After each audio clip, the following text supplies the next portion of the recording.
नित्यं भागवत सेवया भगवती उत्तमश्लोके भक्तिर्भवति नैष्ठिकी। कृष्णाय वासुदेवाय देवकी नंदनाय च नंदगोपकुमाराय गोविंदाय नमो नमः। ओके, तो आज हमें पढ़ना है Srimad Bhagavatam canto number 7 chapter number 8 and verse number 17। तो हम ये प्यारा सा वर्स दोहराएंगे। सत्यं विधातुं निजभृत्य भाषितम् सत्यं विधातुं निजभृत्यभाषितम् व्याप्तिं च भूतेषु अखिलेषु चात्मनः व्याप्तिं च भूतेषु अखिलेषु च आत्मनः अदृश्यतात्य अद्भुतरूपमुद्भव उद्वहन् अदृष्ट्य अति अद्भुतरूपमुदवान् स्तम्भे सभायां न मृगं न मानुषम् स्तम्भे सभायां न मृगं न मानुषम् सत्यं विधातुं निजभृत्य भाषितं व्याप्तिं च भूतेषु अखिलेषु चात्मनः अदृश्यता अत्यद्भुतरूपमुद्वहन् स्तम्भे सभायां न मृगं न मानुषम्। सत्यं विधातुं निजभृत्यभाषितं व्याप्तिं च भूतेषु अखिलेषु च आत्मनः अदृष्ट अति अद्भुतरूपमुदवान् स्तम्भे सभायां न मृगं न मानुषम्। ओके, तो अनुवाद तात्पर्य श्रील प्रभुपाद द्वारा। इसमें तो इंग्लिश में है, मैं यहाँ पे हिंदी में पढ़ूंगा, आप लेकिन जो इंग्लिश वाले हों देख सकते हैं। सो अनुवाद तात्पर्य है, अपने दास भक्त प्रहलाद महाराज के वचनों को सिद्ध करने हेतु कि वे सत्य हैं, अर्थात यह सिद्ध करने हेतु कि परमेश्वर सर्वत्र उपस्थित है, यहाँ तक कि सभा भवन के खंबे के अंदर भी हैं, पूर्ण पुरुषोत्तम भगवान श्री हरि ने अपना अभूतपूर्व अद्भुत रूप प्रकट किया। यह रूप न तो मनुष्य का था न सिंह का। इस प्रकार श्री भगवान उस सभा कक्ष में अपने अद्भुत रूप में प्रकट हुए। तात्पर्य, जब हिरण्यकश्यपु ने भक्त प्रहलाद महाराज से पूछा, कहाँ है तुम्हारा भगवान, क्या वह इस खंबे में भी उपस्थित है, तो भक्त प्रहलाद महाराज ने निर्भीक होकर उत्तर दिया, हाँ, मेरे भगवान सर्वत्र उपस्थित हैं। अतएव हिरण्यकश्यपु को यह विश्वास दिलाने हेतु कि भक्त प्रहलाद महाराज का कथन अकाट्य रूप से सत्य था, श्री भगवान उस खंबे से प्रकट हो गए। वे आधे सिंह तथा आधे मनुष्य के रूप में हुए, जिससे हिरण्यकश्यपु यह नहीं जान पाया कि यह विराट देव सिंह है या मनुष्य। भक्त प्रहलाद के कथन की पुष्टि करके श्री भगवान ने सिद्ध कर दिया कि उनका भक्त कभी विनष्ट नहीं होता, जैसा कि श्रीमद् भगवद गीता में कहा गया है, कौन्तेय प्रति जानहि न मे भक्तः प्रणश्यति। यद्यपि भक्त प्रहलाद का असुर पिता उन्हें मार डालने की बार बार धमकियां दे चुका था, किंतु भक्त प्रहलाद को विश्वास था कि वे मारे नहीं जा सकते, क्योंकि उनकी रक्षा करने वाले परमेश्वर है। खंबे से प्रकट होकर श्री भगवान ने मानो यह कहते हुए अपने भक्त को प्रोत्साहित किया हो, मत चिंतित हो, मैं यहाँ उपस्थित हूँ। श्री नरसिंह देव के रूप में प्रकट होकर श्री भगवान ने ब्रह्मा जी के वचनों को भी रख लिया कि हिरण्यकश्यपु का वध न तो किसी पशु के द्वारा होगा न मनुष्य द्वारा। श्री भगवान ऐसे रूप में प्रकट हुए जो न तो किसी प्रकार से मनुष्य का और ना ही सिंह का जा सकता था। तो कल की क्लास में हमने डिस्कस किया था कि किस प्रकार से हिरण्यकश्यपु पिछले जन्म में जय विजय थे, है ना, लाइक हिरण्याक्ष विजय था, है ना, और हिरण्यकश्यपु जय थे as far as I know. तो दोनों के दोनों जय विजय थे, और किस प्रकार से वो सनत सनंदन सनातन ये चतुर कुमार के श्राप के वश में आकर के और भगवान की लीला की वजह से भी, है ना, भगवान लीला करना चाहते थे और हिरण्याक्ष और हिरण्यकश्यपु बने, और किस प्रकार से हिरण्याक्ष के मरने के बाद हिरण्यकश्यपु गुस्सा हो गए और हिरण्याक्ष का अंतिम संस्कार करते हैं। तो ये हमने कल की क्लास में देखा था। अब इसके बाद आगे होता है कि हिरण्यकश्यपु सोचते हैं कि मैं अमर हो जाऊं, है ना, अनिमा महिमा लघिमा ये सब जो सिद्धियां होती है वो प्राप्त करना चाहता हूँ मैं, इसलिए मुझे अमर बनना है अब, है ना। और इसलिए अमर बनने के चक्कर में वो बहुत ज़्यादा तपस्या करने की सोचते हैं।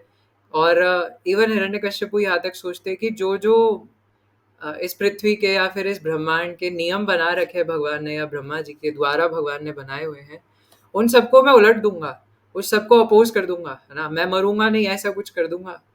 तो ये सब हम देखते हैं कि आजकल भी जो रावण या हिरण्यकश्यप जैसे जो लोगों से इंस्पायर्ड है, वही ऐसा अभी भी साइंटिस्ट लोग करते हैं, है ना, कि हम जो मृत लोग हैं उन्हें वापस जिंदा कर देंगे, कुछ ना कुछ केमिकल में डाल के, है ना, लिक्विड नाइट्रोजन में डाल के कुछ ना कुछ तो कर देंगे।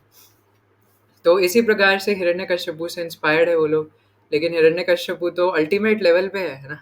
तो हिरण्यकश्यपु सोचते हैं मैं इतनी भयंकर तपस्या करूंगा, इतनी भयंकर तपस्या करूंगा कि ब्रह्मा जी का पद भी ले लूंगा, है ना, क्योंकि हिरण्यकश्यपु इंटेलिजेंट है, तो वो जानते हैं, मतलब इंटेलिजेंट इन सेंस ऑफ कि किस प्रकार से सबसे ज़्यादा प्लेजरेबल बना जाए, है ना, किस प्रकार से दुनिया के सबसे ज़्यादा भोग विलासी बना जाए, है ना। अगर वो अपनी उसी बुद्धि को भगवान की सेवा के लिए लगाए तो सोचिए वो क्या क्या नहीं कर सकते। लेकिन वही बुद्धि वो भोग विलास के लिए लगा रहे हैं, भगवान से दुश्मनी मोल लेने के लिए लगा रहे हैं। तो इसीलिए हिरण्यकश्यप सोचते हैं कि मैं अगर किसी की पदवी लूंगा, अगर मैं तपस्या करूंगा तो ब्रह्मा जी जैसी पदवी लूंगा। और क्योंकि अगर वो मुझे मिल जाए तो फिर दुनिया में कोई मेरी टक्कर नहीं ले पाएगा, फिर विष्णु तो क्या ही है ना। तो इस प्रकार मोह में आ जाते हैं और हिरण्यकश्यपु मंदराचल पर्वत के ऊपर जाके खड़े हो जाते हैं। और सिर्फ दो पैरों पे खड़े होकर तपस्या नहीं करते, है ना, अपने एक टांग के अंगूठे के ऊपर खड़े होते हैं ना, एक टांग को दूसरे टांग के ऊपर ऐसे, मतलब सटाते भी नहीं है ना, ये तो हम लोग बाल गणेश वगैरह में ही देखते हैं। लेकिन जहाँ तक मुझे पता है जो योगी जन होते हैं वो भी अपना एक पैर हवा में कर लेते हैं, है ना, घुटना फोल्ड कर लेते हैं आधा, और दूसरा पैर नीचे रहता है। और उसमें भी पूरा पैर नीचे नहीं था, है ना, सिर्फ अंगूठा, पैर का जो अंगूठा था उसके सहारे पर हिरण्यकश्यप खड़ा था, और अपने दोनों हाथ ऐसे ऊपर कर लिए थे, और दोनों हाथ ऊपर करके इस प्रकार से बहुत घोर तपस्या करने लग गया। और वो घोर तपस्या करते करते करते करते कई सालों तक तपस्या करी, ऐसा नहीं कि कुछ 2 मिनट 4 मिनट, है ना, हम तो तद आसन में 5 मिनट खड़े हो जाए तो दिमाग खराब हो जाए, है ना, पूरे पैर की चटनी बन जाएगी, है ना, कि यार नहीं नहीं नहीं नहीं, है ना, ये नहीं होगा मुझसे, है ना, इससे अच्छा मैं ऐसा करता हूँ, है ना, बैठ के भी नाम जप करते कई बार, तो लगता है कि थोड़ा टहल के कर लेते हैं, है ना, टहल के कर रहे होते तो लगता है यार, है ना, अब तो कुछ ज़्यादा थोड़ा लग रहा है, थोड़ा लेट के कर लेते हैं, थोड़ा पेट दर्द हो रहा है तो थोड़ा ऐसे करता, ऐसे लेट जा, पूरा नहीं लेटूंगा, फिर थोड़ा ज़्यादा हो गया तो पूरे ही लेट जाते हैं। मतलब मैं अपना बता रहा हूँ। तो इस प्रकार से कभी बैठ रहे हैं कभी उठ रहे हैं, तो तपस्या तो हमें कुछ पता ही नहीं कि होता क्या है उस लेवल की, है ना। तो इसलिए हिरण्यकश्यप बहुत घोर तपस्या करते हैं। अब उनकी जो ऊपर बहुत जटाजूट होती है और सबसे अग्नि निकलने लग जाती है, धुआं उठने लग जाता है, इतनी भयंकर तपस्या करते हैं। और उस अग्नि और धुआं इतना ज़्यादा भयंकर था कि दशों दिशाएं जलने लग जाती है ना, सारे पहाड़ जो है वो हिलने लग जाते हैं, भूकंप आने लग जाता है बहुत तेज। और जितने भी स्वर्ग आदि जितने भी ऊपर के लोग हैं वहां पर भी वो अग्नि जा रही थी। तो जितने भी देवी देवता है वो भी सोचते हैं ये टेम्परेचर इतना ज्यादा कैसे बढ़ गया, है ना, ये ग्लोबल वार्मिंग यहाँ कौन पहुंचा रहा है, इतनी ज्यादा गर्मी क्यों हो गई। तो सब देखते हैं, पता चलता है कि हिरण्यकश्यप इतनी घोर तपस्या कर रहे हैं। और सबको पता चल जाता है कि हिरण्यकश्यप ब्रह्मा जी की पदवी लेने के लिए, मतलब ब्रह्मा जी जैसी पदवी लेने के लिए तपस्या कर रहे हैं, और चाहते हैं कि उन्हें इतनी भयंकर शक्तियां मिल जाए कि कोई उन्हें मार ना सके।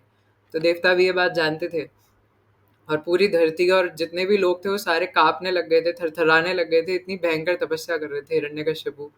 तो जितने भी देवी देवता थे वो सारे अपने अपनी अपनी गाड़ियों में बैठ के ब्रह्मलोक को रवाना होते हैं, है ना, इमरजेंसी तत्काल में ट्रेन टिकट करा दें, है ना। और फिर ब्रह्मलोक पहुंच के ब्रह्मा जी से बोलते हैं कि ब्रह्मा जी अब आप ही कुछ कर सकते हैं, है ना। तो कोई भी दिक्कत आती है तो सारे देवता सीधा ब्रह्मा जी के पास ही पहुंचते हैं, क्योंकि उन्हें पता है वो भगवान के बच्चे हैं, है ना, भगवान के पुत्र है जो कि भगवान के कमल नाभ से ही निकले हैं। और वो ही अब हमारी कुछ रक्षा कर सकते हैं जिन्होंने सृष्टि करी है।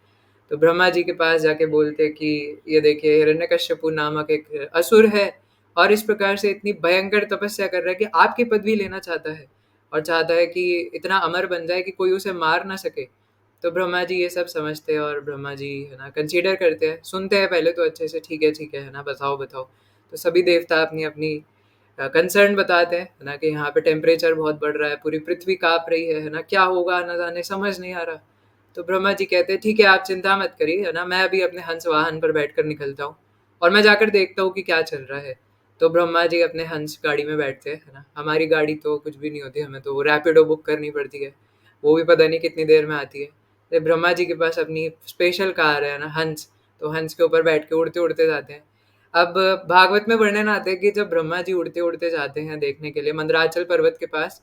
अब मंदराचल पर्वत बहुत बड़ा है, बड़ी है ना? हमने मोहिनी एकादशी के दिन डिस्कस किया था कि वो पर्वत हिला नहीं पा रहे थे सभी देवता और असुरगण, है ना? डूब गया था पानी के अंदर। उसके बाद भगवान ने उसको अपनी कमर पे बिठा के दोबारा बाहर निकाला था। तो सोचिए कितना भारी और कितना बड़ा होगा। लेकिन ब्रह्मा जी तो ब्रह्मा जी है, तो ब्रह्मा जी जाके मंदराचल पर्वत पे ढूँढने का प्रयास करते हिरण्यकश्यपु, लेकिन मिलते नहीं। क्यों नहीं मिलते? क्योंकि हिरण्यकश्यपु इतने लंबे समय से तपस्या कर रहे थे कि उनका जो पूरा शरीर था वो घास और बाम्बी वगैरह ऐसे लिखा था, तो उस सबसे ढक गया था। और इतना ही नहीं बल्कि हिरण्यकश्यपु का जो शरीर था वो चींटियों और कीड़ों ने इतना खा लिया था कि कुछ बचा ही नहीं था, है ना? इवन सिर्फ अस्थियां बची थी, हड्डियां बची थी, और हड्डियों लिटरली, है ना? ऐसा नहीं कि थोड़ा बहुत मांस तो बचा ही होगा ना, है ना? Only bones are there. अब कुछ सोच सकते हैं कि वो बोन्स में रहते रहते किस प्रकार से जिंदा थे, है ना?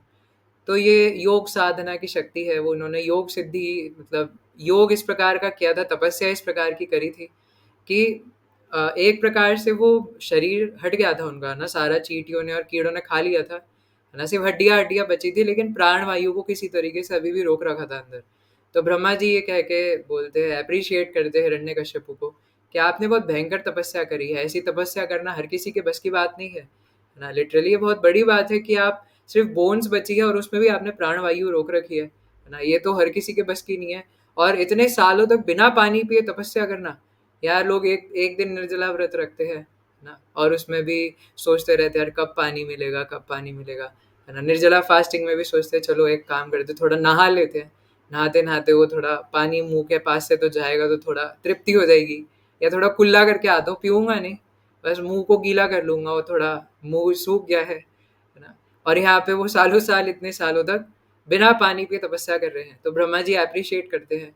और ब्रह्मा जी कहते हैं मांगो पुत्र, मांगो माय डियर चाइल्ड, है ना? क्या मांगना चाहते हो? तुम जो मांगोगे मैं तुम्हारी सारे इच्छाएं पूरी करूंगा, क्योंकि तुमने इतनी अच्छी भयंकर तपस्या करी है, मैं इससे बहुत प्रसन्न हूँ। तो ऐसा कहते हैं हिरण्यकश्यपु को।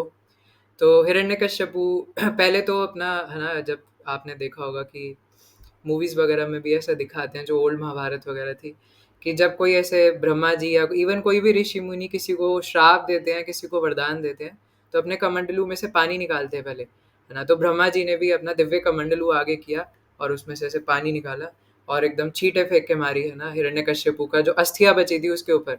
और अचानक हिरण्यकश्यपु का पूरा शरीर दोबारा से वापस आ गया, और बहुत भयंकर गोल्डन मोल्टेड फॉर्म ऐसा शरीर था, है ना? अ, और बहुत तगड़ा, है ना, बॉडी बिल्डर टाइप, एकदम भयंकर खतरनाक शरीर था हिरण्यकश्यपु का। और फिर वो कहते हैं ब्रह्मा जी से कि ब्रह्मा जी मेरी आपसे इच्छा है। अब क्या बोलते हैं हिरण्यकश्यपु, है ना, सुनिएगा। यदि दास्यस्य भिमतान् वर्णामे वरान्मे वरदोत्तमा भूतेभ्यस्त्वद्विष्टिस् सृष्टेभ्यो मृत्युर्मा भून्मम प्रभो। हे प्रभु, हे श्रेष्ठ वरदाता। पहले तो क्या बोलते हैं, प्रार्थना करते हैं, स्तुति करते हैं ब्रह्मा जी की, है ना? अब हिरण्यकश्यपु इस प्रकार से ब्रह्मा जी की स्तुति करते हैं कि Brahma ji supreme personality of godhead है। वो कहते हैं आप ही नियंता हो, है ना? भोक्ता नाम यज्ञ तपसाम सर्वलोक महेश्वरम सुहृदम सर्वभूतानाम ज्ञात्वा माम शांति मृच्छति, है ना? तो वो इस प्रकार से बोलते आप ही सबके सखा हो, आप ही सबके नियंता हो, जो करते हो आप करते हो, सृष्टि आप करते हो, पालन आप करते हो, संहार आप करते हो, सब कुछ आप ही करते हो। तो इस प्रकार से ब्रह्मा जी को कहते हैं। लेकिन वहां पर एक श्लोक, है ना, आता है कि पहले जीव आत्मा है ब्रह्मा जी, है ना? तो इससे ये भी पता लगता है कि ब्रह्मा जी भी जीव आत्मा की ही कैटेगरी में आते हैं। तो वो जिनसे वरदान मांग रहे हैं, इवन उनकी खुद की कभी ना कभी मृत्यु निश्चित है ना? तो इसलिए ये एक इनडायरेक्ट मैसेज है सबके लिए कि कोई भी व्यक्ति संसार में कभी भी हमेशा हमेशा के लिए अमर नहीं हो सकता। और अमर बनना एक्चुअली में कैलेमिटी है ना? इस संसार में रह के अमर बनना क्या फायदा, है ना, इस संसार में रह के अमर बनने का? अब कोई बोले मेरे को जेल में डाल दो और मेरी उम्र बढ़ा दो, है ना? कोई सोचो कोई तिहाड़ जेल में बंद है ना? वहां पे उसको टॉर्चर किया जा रहा है और कोई वहां पर आके गाना गाए, है ना, तुम जियो हजारों साल, साल के दिन हो 50,000, हैप्पी बर्थडे टू यू, है ना? तो बोलेगा यार तू पागल है क्या, है ना? मैं तिहाड़ जेल में बंद हूँ, यहाँ पे मेरे को शायद टॉर्चर हो रहा है, और तुम कह रहे हो कि मैं यहाँ पे 50,000 साल जीऊँ, मेरे इतने सारे जन्म हो भाई, मुझे नहीं चाहिए। लेकिन कोई किसी में दिमाग ना हो तो वो बोलेगा, है ना? तो इस प्रकार से कोई बुद्धू व्यक्ति ही इस संसार में अमर बनने की कोशिश कर सकता है। लेकिन हम सब अमर होना चाहते हैं, है ना? और हम ऐसा कभी ना कभी ज़रूर सोचते हैं कि हम अमर हैं। तभी हम सटल फॉर्म में हम ज़रूर सोचते हैं, माना कि ग्रॉस लेवल पर हम नहीं दिखाते, ना सोचते हैं। लेकिन सटल फॉर्म में हम सोचते हैं, तभी हम इस इंद्रिय तृप्ति में लगे हुए हैं। क्योंकि अगर हम ये समझ जाए कि हमारी मृत्यु अवश्यंभावी है और कभी भी आ सकती है, और एक ना एक दिन मरना ही है, और हमारा किसी वस्तु से और व्यक्ति से कोई मतलब नहीं है, तो अभी हम भगवान के निष्ठावान भक्त हो जाएं। लेकिन नहीं हो पाते। इसका कारण यही है कि हम लोग अमर बनना चाहते हैं और हम सोचते हैं कि कभी हमारी मृत्यु नहीं आएगी। हमारी सबसे बड़ी प्रॉब्लम है कि हम ये नहीं समझ पाते हमारे पास कितना कम समय बचा है ना? तो पहले तो हिरण्यकश्यपु स्तुति करते हैं इस प्रकार से, और फिर कहते हैं, हे श्रेष्ठ वरदाता, यदि आप मुझे मेरा मनचाहा वर देना ही चाहते हैं, तो यह वर दें कि आपके द्वारा उत्पन्न किसी भी जीव के द्वारा मृत्यु को प्राप्त ना हो। यहाँ पे मैं इसको पढ़ के, है ना, इतना हंसी आ रहा था, कि हंसी आ रही थी कि हिरण्यकश्यपु यहाँ पे कह रहे हैं कि आपके द्वारा जो सृजित जीव है, उनके द्वारा मेरी मृत्यु ना हो। लो भैया, कर दिया बेड़ा गर्क, है ना? पूरी जेई नीट की पढ़ाई करी, इतने साल तपस्या करी, है ना? फोन को हाथ नहीं लगाया, इतनी भयंकर पढ़ाई करने के बाद भी, है ना, जेई के एग्जाम में OMR शीट में, है ना, वन क्वेश्चन का आंसर 2 में लिख दिया और फिर सारे क्वेश्चन के आंसर गलत लिख दिए, है ना? तो यही हरकत हिरण्यकश्यपु ने करी ब्रह्मा जी के आगे, है ना? इतनी सारी तपस्या करने के बाद भी क्या बोला? आपके द्वारा सृजित जीव के द्वारा ना मरू, है ना? हो गया काम तमाम, है ना भैया, उनके द्वारा। लेकिन जिन्होंने उनको रचा वो तो मार सकते हैं ना, है ना? तो यहाँ तो बेड़ा गर्क हो गया।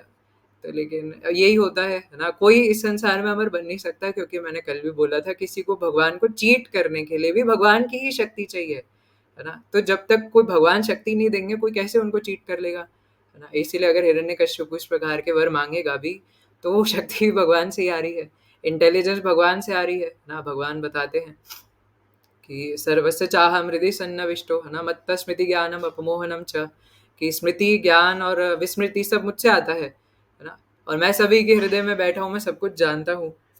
तो इस प्रकार भगवान श्रेष्ठ वरदाता है। और इस प्रकार हिरण्यकश्यपु अपना बेड़ा गर्क करा लेते हैं, कह के कि आपके द्वारा जो सृजित जीव है उनके द्वारा ना मरूं। लेकिन आगे थोड़ी इंटेलिजेंस लगाते हैं, है ना? फिर कहते हैं कि ना तो मैं घर के अंदर मरूं, ना घर के बाहर मरूं, ना सुबह मरूं, ना रात में मरूं, है ना? और ना आपके द्वारा उत्पन्न जीवों के अतिरिक्त अन्य किसी के द्वारा मरूं, ना किसी हथियार से मरूं, ना किसी मनुष्य के द्वारा मरूं, ना पशु के द्वारा मरूं। अब ये पशु के द्वारा इसलिए बोला क्योंकि उन्हें पता है उनके भाई को, है ना, भगवान ने पशु का रूप लेके मारा था, हिरण्याक्ष का रूप लेके, वो वराह का रूप लेके, है ना? तो आप मुझे वर दें कि मैं किसी भी सजीव या निर्जीव प्राणी द्वारा न मारा जा सकूं, और मुझे ये भी वर दें कि असुर या अधोलोक में किसी बड़े स्वर्ग के द्वारा न मारा जाऊं। शायद उसे शेषनाग की याद आ गई होगी, है ना, कि भगवान नहीं तो क्या पता उनके बड़े भैया मार दे, है ना? बलराम जी तो वैसी खतरनाक है, अभी हमने महाराज जी से रुक्मिणी द्वादशी की कथा में सुना था, है ना? तो अगर बलराम जी को गुस्सा आ गया, वो तो पता नहीं कहाँ उठा के फेंकेंगे, है ना? नामो निशान भी नहीं बचेगा। तो किसी योग में शायद उसने भी सुनी हो, है ना? जरासंध की कथा है, किस प्रकार से बलराम जी जरासंध को उठा के फेंक देते थे, है ना? यूं उड़ा के फेंक देते थे, है ना? ऐसे उड़ा उड़ा के, है ना, एकदम निचोड़ निचोड़ के, जैसे कोई कपड़ा निचोड़ता है ना बड़ी आसानी से, है ना? जैसे मेरी भुजाएं बड़ी पतली है, तो मुझे अपनी धोती निचोड़ने में भी बड़ी शक्ति लगानी पड़ती है ना, मेरे हाथ टूट जाते हैं उसको निचोड़ने में भी। तो लेकिन बलराम जी के लिए, है ना, जैसे कोई बड़ी भुजाओं वाला हो और वो कपड़े को ऐसे निचोड़े, है ना, कोई हैंकी हो, कोई रुमाल निचोड़े, अरे यार ये तो मस्त है ना, हो गया, लो निचोड़ गया। इस प्रकार से बलराम जी जरासंध को निचोड़ते थे और फेंक देते थे उठा के, है ना? और ये भी 17 बार का एक्सपीरियंस है जरासंध का, है ना, एक बार नहीं। तो शायद हिरण्यकश्यपु को वो याद आ गया हो, है ना, कि कहीं ऐसा ना हो जाए मेरे साथ, तो इसलिए बोलते हैं मैं किसी विशाल सर्प द्वारा ना मारा जाऊं, है ना? तो फिर कहते हैं कि मेरा कोई प्रतिद्वंद्वी भी ना हो, मेरा कोई कॉम्पिटिटर ना हो, मैं सबसे ऊपर हूँ, और मैं सभी सिद्धियाँ, मुझे सभी योग सिद्धियाँ भी दे दीजिए। तो ये सब सुन के ब्रह्मा जी मुस्कुराते हैं, है ना? अब यहाँ पे ब्रह्मा जी की मुस्कान सरकाज़म वाली है, वो भी सोचते हैं कि ठीक है, ले लो, है ना, तुम्हारा खात्मा भी जल्दी होगा। थोड़े टाइम के लिए हो सकता है कि तुम इधर उधर, है ना, अ, दुर्गति मचाओ, लेकिन तुम्हारा खात्मा निश्चित है। तो ब्रह्मा जी कहते हैं तथास्तु वत्स, है ना, जैसा तुमने बोला वैसा ही होगा, है ना? और जितना तुमने बोला, जो जो तुमने मांगा वैसा ही होगा। तुम ना तो किसी मेरे द्वारा रचित जीव के द्वारा मारे जाओगे, ना सुबह मारे जाओगे, ना रात में मारे जाओगे, ना घर के अंदर ना घर के बाहर। जो जो तुमने बोला सब टिक लगा दिया, सब मैंने नोटपैड में डाउनलोड डाउनलोड करके लिख लिया, है ना। आपने जो बोला वैसा ही होगा, तो ठीक है। तो इस प्रकार कह करके ब्रह्मा जी अपने हंस के साथ ही डिसअपियर हो गए, है ना, चले गए वहाँ से। तो इस प्रकार ये जो हिरण्यकश्यपु था वो तो अब और ज़्यादा ताकतवर महसूस होने लग गया, है ना। तो और ज़्यादा ऐसा रौब जमाने लग गया। अब तो ऐसा लग रहा है कि अंदर एक अलग सी एनर्जी आ गई। अब तो सबको खा जाऊंगा, अब तो देखो क्या करूंगा। तो हिरण्यकश्यपु ने सबके ऊपर रौब जमाना शुरू कर दिया और स्वर्ग में कब्जा कर लिया और वहां पे जाके इंद्र के महल में रहने लग गया। इंद्र को उसकी कुर्सी से हटाया और खुद कुर्सी पे जाके बैठ गया। और उस स्वर्ग का वर्णन बताते हैं यहाँ पे श्रीमद् भागवतम में कि वहां पे खंबे के अंदर जो मणियां लगी हुई है ना, अगर उस एक मणि को हम लोग ले ले तो अनंत कोटि ब्रह्मांड खरीदे जा सकते हैं, है ना। तो और ऐसे पूरे के पूरे इतने सारे खंबे लगे हुए हैं जिनके अंदर ऐसे करोड़ों मणियां, क्योंकि वो माचिस के आगे का जो हिस्सा होता है उसके दाने के बराबर होती है मणियां, है ना। तो इन मणियों से वो पूरा का पूरा खंबा बना होता है और ऐसे पता नहीं कितने खंबे हैं। और वहाँ पे पूरा का पूरा रॉयल महल है, बाहर रॉयल गार्डन है ना, जिसमें ऐसे ऐसे फूल है जो शायद हमने कभी देखे भी ना हो, है ना। पूरा वातावरण महक रहा है और अंदर अप्सराएं चल रही हैं, है ना। और उनके पैरों में घुंघरू की आवाज़ रुनझुन रुनझुन कर रही है जो हिरण्यकश्यपु को बड़ा आनंद दे रही है। और इवन जो मखमली जो उसका गद्दी थी वो भी ऐसी है जैसे झाग के समान, है ना, इतनी ज़्यादा मखमली है। और उसके ऊपर मोती लगे हुए हैं साइड में लटकन के फॉर्म में, और वो बहुत सुंदर लग रहे हैं। और हिरण्यकश्यपु बहुत ज़्यादा मदिरा पान कर रहे हैं वहाँ पे बैठ के, और एकदम मस्त, इतना ज़्यादा मदिरा पान कर रहे हैं कि पूरी आंखें लाल हो रखी है मदिरा पान कर करके। और सबके ऊपर हुक्म चला रहे हैं ज़बरदस्ती, देवताओं को दंडित कर रहे हैं, पनिश कर रहे हैं देवताओं को, ज़बरदस्ती उनको जेल में डाल रहे हैं। तो इस प्रकार देवता बहुत ज़्यादा अ, दिक्कत में आ गए थे, है ना। देवता सोचते कि अब हमारा क्या होगा इस प्रकार से, ऐसे तो हम लोग मारे जाएंगे, है ना। ये हिरण्यकश्यपु न जाने हमारा क्या कर देगा। और सिर्फ स्वर्ग में ही नहीं बल्कि पृथ्वी लोक पे हर जगह, इवन पृथ्वी भी अपना खाना, है ना, मणियाँ, पानी, सब कुछ, जितने भी अलग अलग सागर होते हैं, दुग्ध सागर, क्षीर सागर, ये सागर वो सागर, तेल के सागर, आपको पता है अलग अलग प्रकार के सागर होते हैं, है ना। तो हमने तो सिर्फ पानी का सागर देखा है, वो भी नमकीन पानी का सागर, है ना। लेकिन दुग्ध सागर भी होता है ना। यहाँ पे गोवा में एक वाटरफॉल है, उसका नाम है दुग्ध सागर वाटरफॉल, है ना, या ऐसा कुछ तो है। तो लेकिन उसके अंदर दूध नहीं है, वो सिर्फ वाइट कलर का बहता है, इसलिए उसका नाम दूध सागर रख रखा है। लेकिन ऐसे कई सारे सागर है जो तेल के हैं, दूध के हैं, दही के हैं, है ना। तो उसमें आप डुबकी मार के यहाँ पे दूध की कमी हो रही है ना, और वहाँ पे दूध के सागर बन रहे हैं। तो इस प्रकार ब्रह्मांड में भगवान के लिए कुछ भी कमी नहीं है। तो ये सारे सागर भी इवन डर के मारे हिरण्यकश्यपु को सारी चीजें प्रचुर मात्रा में देने लग गए थे कि कहीं ये हमारे साथ भी कुछ गलत ना कर दे, है ना। तो इसलिए वो भी डर के मारे बहक गए थे। तो उनको भी ये सब प्रचुर मात्रा में देना पड़ रहा था। तो हिरण्यकश्यपु के वजह से सब लोग बहुत सताए जा रहे थे और सब परेशान हो गए थे। तो सारे देवता कैबिनेट मीटिंग बुलाते थे और बोलते क्या करना चाहिए अब, ना इसको हम अकेले तो मार नहीं सकते। और वैसे ही अब ब्रह्मा जी ने उसे इतना बड़ा वरदान दे दिया कि एक तरीके से वो ब्रह्मा जी के इक्वल ही है। तो अब हम क्या करें, अब ब्रह्मा जी ही कुछ कर सकते हैं। तो फिर सारे देवता ब्रह्मा जी के पास जाते हैं और ब्रह्मा जी से कहते हैं कि ब्रह्मा जी आप कुछ करिए, है ना, ये तो हमारा जीना हराम कर देगा, है ना। ये तो ऑलरेडी हमारा ऐसा हाल कर रखा है कि हम बस मृत्यु के करीब ही है। तो फिर ब्रह्मा जी कहते हैं कि, है ना, हमें श्री भगवान के पास जाना चाहिए। और फिर भगवान एक आकाशवाणी करते हुए एकदम डीप वॉइस में कहते हैं, और भागवतम में वर्णन आता है जैसे बादल की गर्जना होती है ना, ऐसी डीप वॉइस में भगवान कहते हैं। एक सेकंड, शायद मैंने यहाँ पे मार्क कर रखा है। हाँ। तेषामविर्भु तेषामविर्भुद्वाणी अरूपा मेघनी स्वना, मेघनी, है ना, मतलब मेघ के समान गर्जना करते हुए भगवान ने बोला, सन्नादयन्ति कुकुभः साधूनां भयंकरी, है ना। तो भगवान कहते हैं तब उन सबके समक्ष एक दिव्य वाणी प्रकट हुई जो भौतिक नेत्रों से अदृश्य पुरुष से निकली थी। यह वाणी मेघ की ध्वनि की तरह गंभीर थी और यह अत्यंत प्रोत्साहन देने वाली तथा सभी प्रकार का भय भगाने वाली थी। श्री भगवान की वाणी इस प्रकार गुंजायमान हुई, हे मेरे परम श्रेष्ठ विद्वानों, डरो मत, तुम सबका कल्याण हो। तुम सभी मेरे श्रवण तथा कीर्तन द्वारा एवं मेरी स्तुति से मेरे भक्त बनो, क्योंकि इन सब का उद्देश्य सभी जीवों का कल्याण है। मैं हिरण्यकश्यपु के क्रियाकलापों से परिचित हूँ और मैं उन्हें शीघ्र ही रोक दूंगा तब तक धैर्यपूर्वक प्रतीक्षा करो।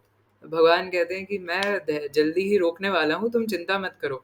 और इवन भगवान बताते भी है कि रुकेगा कैसे, है ना, क्योंकि इनको डाउट ना रह जाए कोई, है ना, बेचारे बच्चे हैं ना, तो उनको थोड़ा कन्विंस करना पड़ता है।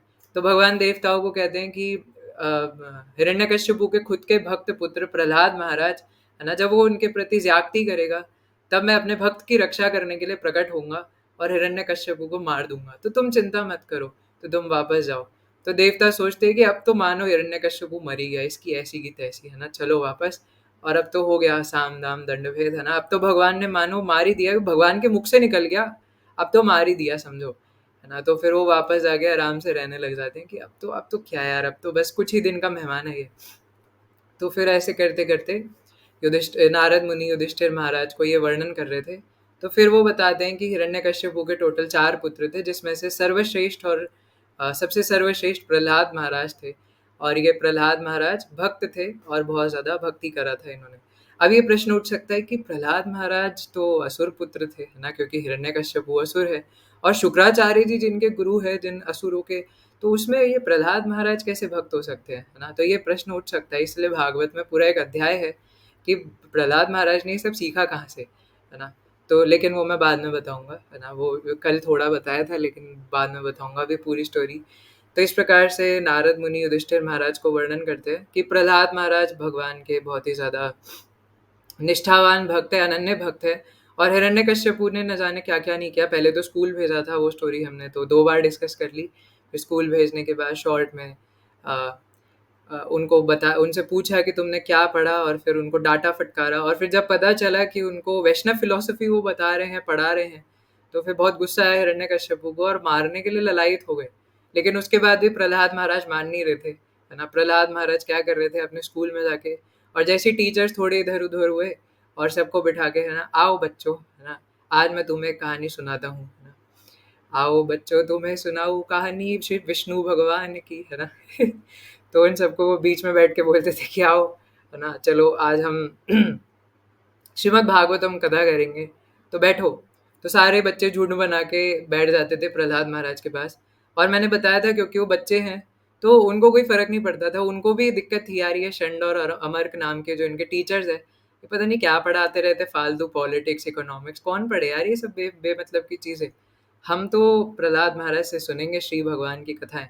और प्रहलाद महाराज डायरेक्ट भगवान की कथा नहीं बता रहे, वो भी यही सब बता रहे हैं कि इंद्र तृप्ति छोड़ो, है ना। तो प्रहलाद महाराज कहते हैं, तो मतलब पहले बोलते हैं कि आखिर इतनी ज़्यादा इकोनॉमिक डेवलपमेंट के पीछे भागने का क्या फ़ायदा। जिस प्रकार से तुम्हारे ना चाहते हुए भी दुख आ जाता है, उसी प्रकार से सुख भी अपने आप आ जाएगा, उसके पीछे भागने की ज़रूरत नहीं है। कोई चाहता है क्या इस संसार में किसी के पास दुख आए, कोई बीमार पड़े, कुछ हो, है ना। लेकिन उसको जबरदस्ती वो झेलना पड़ता है, क्योंकि उसके प्रारब्ध है भैया, है ना।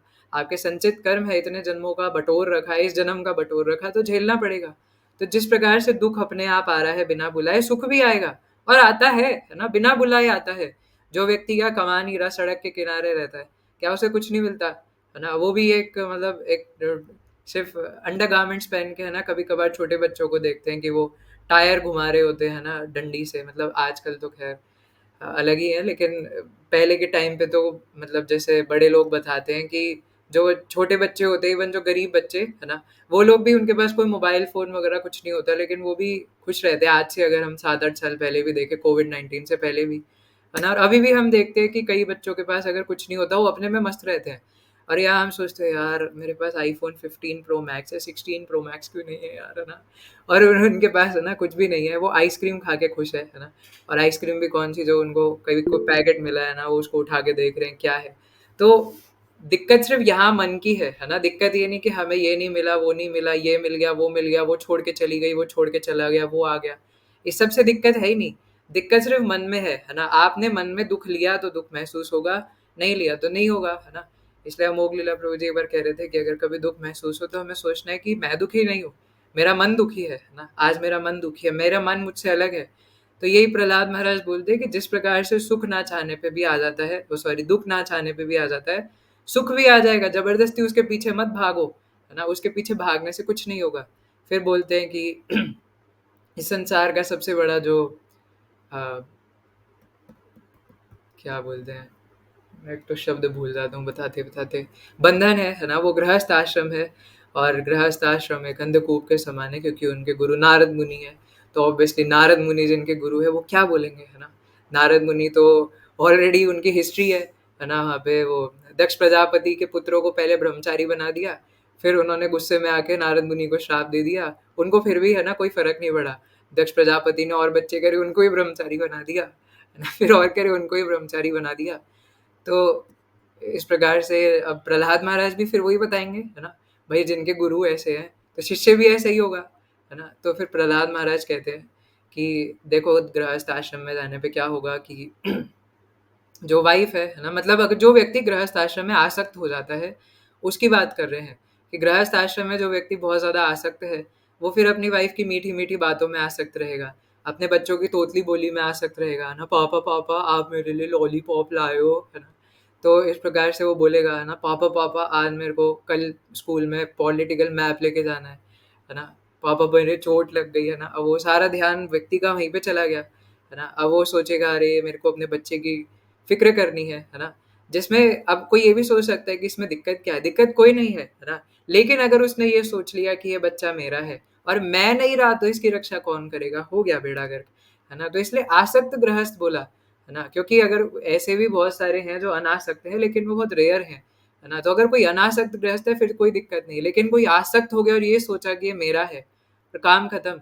और ये इतना आसान नहीं है ना? हम लोग अभी शादीशुदा नहीं है, फिर अपनी चीज़ों को मान लेते हैं, मतलब अपनी चीज़ें भी नहीं, भगवान की चीज़ों को मान लेते हैं कि अपनी है ना? मेरी है ना? और अगर वो खो जाती है सोचते हैं, "अरे! मेरा फ़ोन।" तेरा फ़ोन? तेरा फ़ोन हुआ कहाँ से? तुझे दिया किसने? है ना?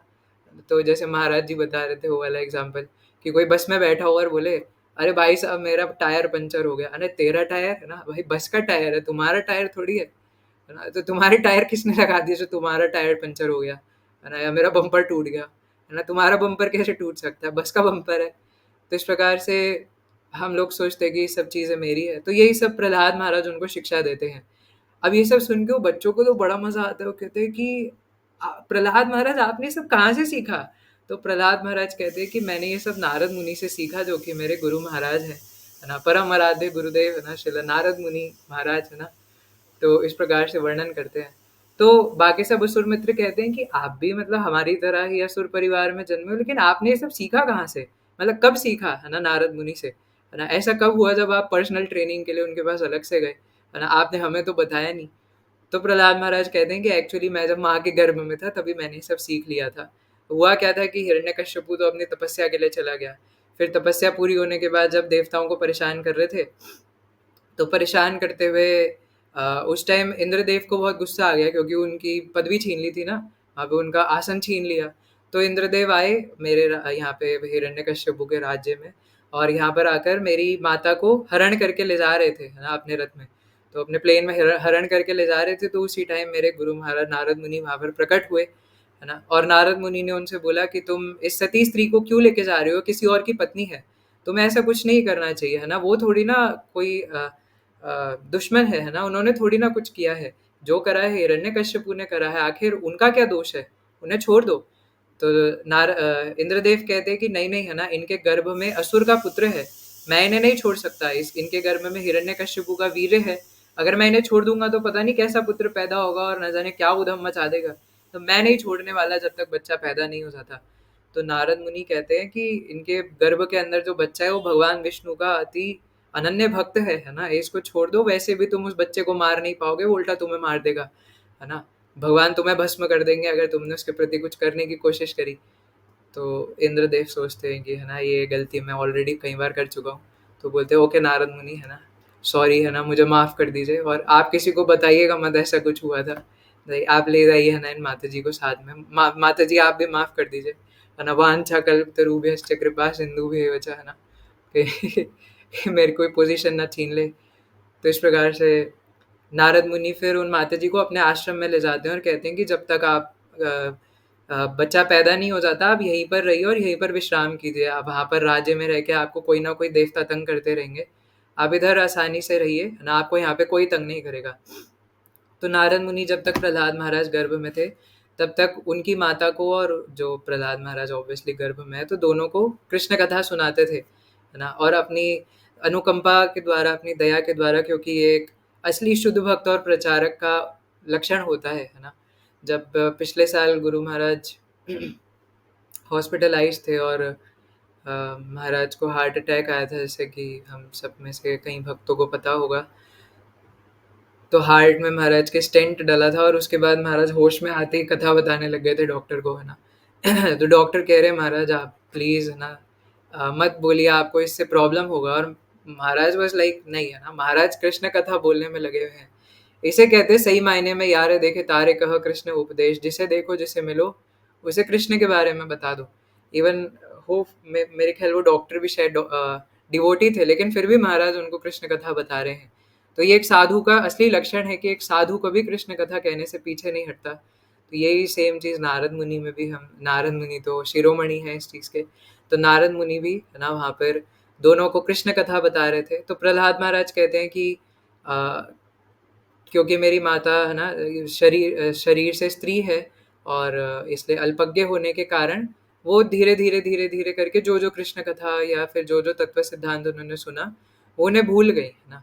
तो इसके तात्पर्य में शिला प्रभुपाद और प्रहलाद महाराज अगले श्लोक में भी बोलते हैं, लेकिन इसके तात्पर्य में शिला प्रभुपाद बताते हैं कि सामान्य रूप से जो स्त्रियाँ होती हैं, जो भगवान ने उनको बनाया है ना? तो उनके अंदर भक्ति को भूलने की जो भावना है, वो तेज़ होती है ना? लाइक वो पुरुषों से जल्दी भूल जाती हैं भक्ति।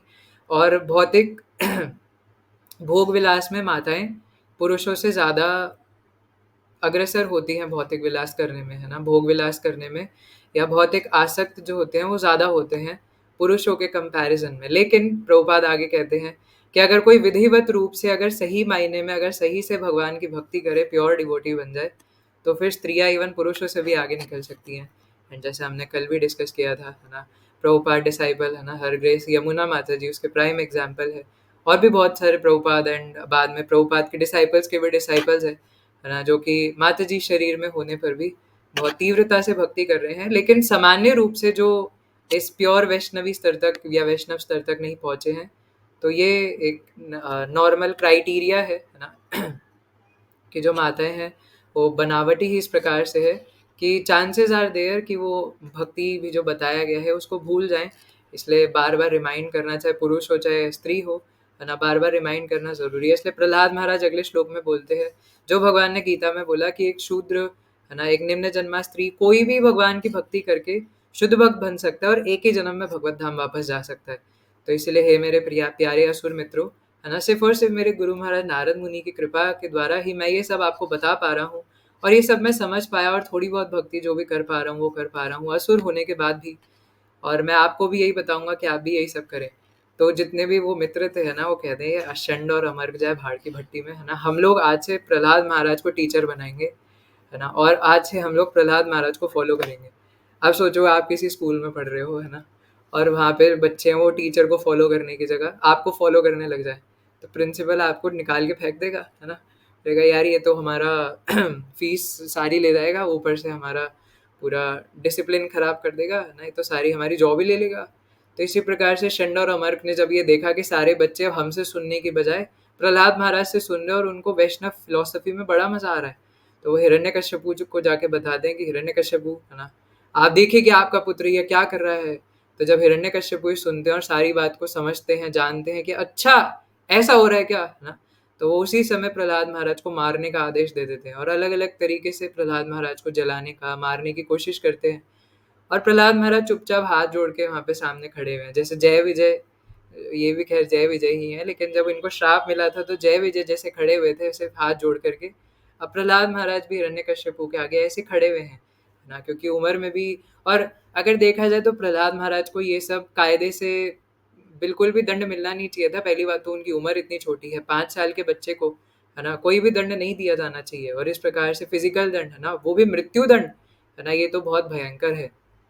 तो किसी बच्चे को दंड देना, ये तो वैसे भी, है ना, शास्त्रों के अनुसार किसी स्त्री को, किसी बूढ़े व्यक्ति को और किसी छोटे बच्चे को इस प्रकार से दंड देना, है ना, सहनीय नहीं है ना। तो इस प्रकार से ये गलत है और इसके प्रति जो भी दंड दे रहा है उसको दंड दिया जाना चाहिए, है ना। तो उनके प्रति सभी को, जो स्त्रियां हैं, बूढ़े व्यक्ति हैं और जो बच्चे हैं, या और जो बीमार व्यक्ति है है ना? इन चारों के प्रति सभी को दया रखनी चाहिए। तो इसलिए कायदे से देखा जाए तो उनको कोई भी पनिशमेंट मिलनी नहीं चाहिए थी प्रहलाद महाराज को, और वो तो भगवान की भक्ति कर रहे थे, उन्होंने तो सिर्फ प्रचार किया था भगवत भक्ति का। लेकिन हिरण्यकश्यपु ने बोला कि मैं तुम्हें मार दूंगा, और न जाने क्या क्या किया ना, सांपों के बीच में फेंक दिया, खाई से नीचे फेंक दिया। हम लोग तो छोटी छोटी बात में चिल्लाने लग जाते हैं, है ना, कि मेरे मम्मी पापा ने ऐसा कर दिया वैसा कर दिया। हालांकि मैं, है ना, मेरे को तो कोई एक्सपीरियंस नहीं है नॉन डिवोटी फैमिली में रहने का, लेकिन ऐसा भक्त लोग बताते हैं ना कि ऐसा है वैसा है। बट मुझे बस इतना याद है कि मैंने आपको पहले ही बताया था कि पाकिस्तान के भक्त का मेरे पास एक मैसेज आया था एक बार, और वो बता रहे थे कि प्रभु जी मेरे घर में गाय का मांस खाते हैं, और मेरे घर में ऐसा है कि अगर मैं माला करूँ, है ना, तो वो तोड़ के फेंक देंगे, लेकिन फिर भी I am managing to do 20 rounds daily, है ना, and I am managing to do read Bhagavad Gita anyhow, है ना। तो ये निष्ठा है ना, भक्तों की, वो किसी भी तरीके से भगवत गीता भागवतम वगैरह उसको छोड़ते नहीं है ना, वो पढ़ सकते हैं। तो जिस प्रकार से कोई बहाने ढूंढ सकता है भगवान से दूर जाने के, कोई इस प्रकार से बहाने ढूंढ सकता है भगवान के करीब जाने के, है ना। भाई कोई मारेगा भी तो भगवान के लिए तो मारेगा, ठीक है भाई मार दो, है ना, मैं भगवान के लिए मरने के लिए भी तैयार हूँ, जैसे मीरा बाई, है ना। तो लेकिन ऑब्वियसली हमारे अंदर ये निष्ठा निष्ठा एक दिन में नहीं आती, लेकिन कम से कम हमें हरिनाम नहीं छोड़ना चाहिए। हरिनाम तो कोई कैसे भी जप सकता है, वो तो जीभ से जपना है। क्या करोगे, जीभ काट दोगे, है ना, काट दो यार, है ना, उसके बाद भी जप लूंगा, है ना। क्या गूंगे व्यक्ति नहीं जप सकते, है ना, महाप्रभु बताते गूंगे, क्योंकि माना कि वो व्यक्ति फिजिकली नहीं जप पाएगा, लेकिन उसके बाद भी वो, उसको पता तो है ना हरे कृष्ण महामंत्र क्या होता है कैसे बोलते हैं, तो भगवान उसको भी एक्सेप्ट करेंगे, है ना। तो इस प्रकार से हर किसी व्यक्ति का उद्धार हो सकता है। तो प्रहलाद महाराज को जो टॉर्चर किया गया वो तो सबसे बड़ा था, 5 साल के बच्चे के ऊपर इतना बड़ा टॉर्चर, है ना, और उनको कोई फर्क ही नहीं पड़ रहा, क्योंकि नरसिंह भगवान ने उन्हें आलिंगन कर रखा था। तो इसीलिए उनको सांपों के बीच में फेंकते थे, उनको कोई फर्क नहीं पड़ता, है ना, उनको चाहे आग में फेंक देते थे, उनको कोई फर्क नहीं पड़ता, है ना, क्योंकि भगवान ने उन्हें नित्य आलिंगन कर रखा था, और भगवान ऐसे भक्तों के साथ नित्य रहते भी हैं। तो प्रहलाद महाराज जब ऐसे हाथ जोड़ करके खड़े थे, तो हिरण्यकश्यपु को बहुत गुस्सा आया कि मारने पर भी मर नहीं रहा, है ना। तो हिरण्यकश्यपु गुस्से में पूछते हैं, है ना, कि प्रहलाद, है ना, क्या इस खंबे के अंदर भी तुम्हारे भगवान है? क्या ये सामने जो खंबा है इसके अंदर भी तुम्हारे भगवान है क्या, है ना, बताओ। तो प्रहलाद महाराज बोलते हैं कि अवश्य मेरे भगवान तो हर जगह है ना। भगवान भगवत गीता में इवन आत्मा के लिए बोलते हैं कि सर्वगतः स्थाणुर, और आप बात करो भगवान की, है ना, वो तो हर जगह है, आपके हृदय के अंदर भी है ना। तो हिरण्यकश्यपु पूछते हैं कि प्रहलाद तुम्हारे अंदर ये शक्ति आ कहाँ से रही है कि तुम मेरे जैसे भयंकर असुर के प्रति, है ना, इतना ज्यादा जोश लेके आ रहे हो, और इस प्रकार से मेरा दुस्साहस कर रहे हो, है ना। इतना तुम्हारा दुस्साहस हुआ कि तुम मेरा अतिक्रमण कर रहे हो, मेरे से कंपटीशन कर रहे हो, है ना, मेरे ही पुत्र होके तुम मेरे साथ ही ऐसा व्यवहार कर रहे हो, तुम्हारे अंदर इतनी शक्ति आई कहाँ से? इवन इंद्रदेव वगैरह जितने देवता है सब मुझसे काँप रहे हैं, है ना? तुम्हारे अंदर ये बल कहाँ से आया? तो प्रहलाद महाराज कहते हैं मेरे अंदर जहाँ से बल आया तुम्हारे अंदर भी वहीं से आ रहा है ना?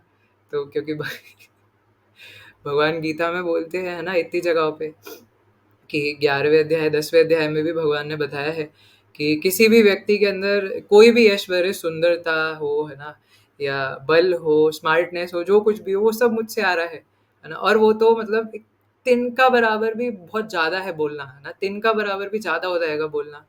कोई मिस यूनिवर्स भी होगा ना, तो उसमें भी शायद तिनका बराबर ज्यादा हो जाएगा बोलना, है ना। या फिर स्वर्ग की अप्सरा उर्वशी हो, है ना, उसको बोले कि वो भगवान के तिनका बराबर सुंदर है, वो भी ज्यादा हो जाएगा, है ना। वो कुछ भी तिनका भी ज्यादा हो जाएगा बोलना, वो तो बहुत ज्यादा है ना। नहीं नहीं नहीं, है ना। इसलिए मेरे अंदर जहाँ से बल आ रहा है आपके अंदर भी वहीं से आ रहा है ना। इसीलिए जो करना है कर लीजिए। तो फिर हिरण्यकश्यपु को और ज्यादा गुस्सा आ जाता है, और प्रहलाद महाराज कहते हैं कि अवश्य ही मेरे भगवान हर जगह है, और अगर आप चाहते हैं कि वो खंबे में हो तो खंबे में भी है। तो हिरण्यकश्यपु गुस्से में अपनी तलवार निकालते हैं, और तलवार लेके भागते हैं, और जोर से मुक्का मारते हैं खंबे के अंदर, है ना। और फिर भगवान प्रकट होते हैं, और फिर ये वाला, है ना, वर्ष जो हमने दोहराया, सत्यम विधातुम निज भृत्य भाषितम, है ना। इस प्रकार से भगवान प्रकट होते हैं, किस लिए? ये दिखाने के लिए कि भगवान जो भी उनके भक्तों ने बोला है ना, भगवान कभी भी उसको अवहेलना नहीं करते। भगवान ने गीता में भी बोला है, कौन्तेय प्रति जाने ही ना में भक्त्या प्रणश्यति। अर्जुन जाके घोषणा कर दो कि मेरे भक्त का कभी विनाश नहीं होता, है ना? जाके घोषणा कर दो इस बात को। और अर्जुन से क्यों बुलवाया था भगवान ने? क्योंकि भगवान को पता है कि भगवान अपने खुद के प्रोमिसेस कभी कभी तोड़ देते हैं। जैसे भगवान ने बोला था कि मैं युद्ध में अस्त्र नहीं उठाऊंगा, है ना, मैं सिर्फ और सिर्फ घोड़े पर बैठा रहूंगा, और जो जो लोग करेंगे वो करेंगे, मैं अस्त्र नहीं उठाऊंगा। लेकिन जब भगवान ने देखा कि पितामह भीष्म मान नहीं रहे, हालांकि पितामह भीष्म भी भक्ति है, वो एक अलग बात है कि वो भी लीला है, भगवान अर्जुन को अर्जुन की जगह पे सेटिस्फाई कर रहे हैं, एक तीर से दो निशाने लगा रहे हैं, और पितामह भीष्म को भी सेटिस्फाई कर रहे हैं। लेकिन अभी के लिए हम अर्जुन के कॉन्टेक्स्ट में देखेंगे, तो पितामह भीष्म मान नहीं रहे थे और अर्जुन पे निशाना लगाए जा रहे थे, और भगवान ने बोला कि पितामह भीष्म, अब आप जो है वो हथियार डाल दीजिए, और पितामह मान नहीं रहे। और भगवान को आया गुस्सा, ना, भगवान घोड़े से कूदे, और एक एक पहिया पड़ा था वो भगवान ने उठाया और जोर जोर से घुमाना शुरू कर दिया, है ना। और पितामह भीष्म तो वहां पे अपनी स्तुतियां कर रहे हैं अंदर से मन में सोच के, क्योंकि वो भी भक्त है। बाहर से एक्सटर्नली वो रुद्र फॉर्म दिखा रहे हैं, है ना, वीर रस दिखा रहे हैं भगवान। तो लेकिन अंदर से दोनों के दोनों अपना अपना चल रहा है। पितामह भीष्म वर्णन करते हैं अपनी स्तुति में कि भगवान आपके शरीर से जो पसीना टपक रहा था, आहा, वो कितना सुंदर लग रहा था, है ना। आप अर्जुन के लिए नहीं, आप मेरे लिए, है ना, आ रहे थे मेरे पास, मेरे को आलिंगन करने के लिए, इस प्रकार से। तो पितामह भीष्म अपनी स्तुति कर रहे हैं, लेकिन यहाँ पे भगवान ने बोला था कि मैं अस्त्र नहीं उठाऊंगा, लेकिन अर्जुन की रक्षा के लिए भगवान ने उठा लिया। तो इवन भगवान अपने खुद के प्रॉमिस तोड़ देते हैं अगर भक्तों की रक्षा की बात आ जाती है। लेकिन अगर किसी भक्त ने कुछ बोल दिया तो फिर भगवान नहीं छोड़ते। और उस टाइम भी बस भगवान मारने ही वाले थे वो पहिया पितामह भीष्म को, लेकिन अर्जुन ने चरण पकड़ लिया। आपने वो ड्राइंग देखा होगा बीबीटी का, तो अर्जुन चरण पकड़ लेते हैं जाके कि नहीं भगवान, है ना, आपके ऊपर लांछन लग जाएगा। भगवान कहते हैं मुझे कोई फर्क नहीं पड़ता, है ना, अगर मेरे को भक्त के बचाने के लिए लांछन लगना पड़े, इट्स ओके, है ना। तो लेकिन अर्जुन बोलते हैं कि भगवान प्लीज आप मेरे मेरे लिए मान जाइए, है ना, प्लीज उनके ऊपर इसको मत मारिए। तो फिर भगवान अर्जुन के कहने पर मान जाते हैं, और फिर वो जो रथ का पहिया उठाया था वो नहीं मारते पितामह भीष्म के ऊपर, और उड़ा के दूसरे कोने में फेंक देते हैं। और फिर वो कहीं बंगाल के पास जाके गिरता है, जहाँ का नाम पड़ जाता है एक चक्र धाम नित्यानंद राम, है ना, जहाँ पे बाद में जाके हमारे बलराम जी के फॉर्म से नित्यानंद प्रभु अपीयर होते हैं। लेकिन इस प्रकार से भगवान वर्णन करते हैं कि अगर एक बार भगवान का कोई भक्त कुछ बोल दे, है ना, और शुद्ध भक्त अगर कुछ बोल दे, तो भगवान उसे टाल नहीं सकते। इसीलिए अगर भगवान के शुद्ध भक्त ने बोला है कि 16 माला करने से आपका उद्धार हो जाएगा, तो आप नहीं कह सकते कि नहीं, है ना, 64 माला जब तक नहीं करोगे तब तक उद्धार नहीं होगा। आप ही कह सकते हो कि 16 से ज्यादा कर सकते हो, बट ये नहीं कह सकते कि 16 से नहीं होगा, है ना। जब शिला प्रभुपाद ने बोला है ना, और कोई बोले कि इस्कॉन में रह के तुम गोलोक वृंदावन नहीं जा सकते, शिला प्रभुपाद यहाँ पे कह रहे हैं कि बस मेरी धोती पकड़ लो, मेरे पास पीछे के दरवाजे की चाबी है ना।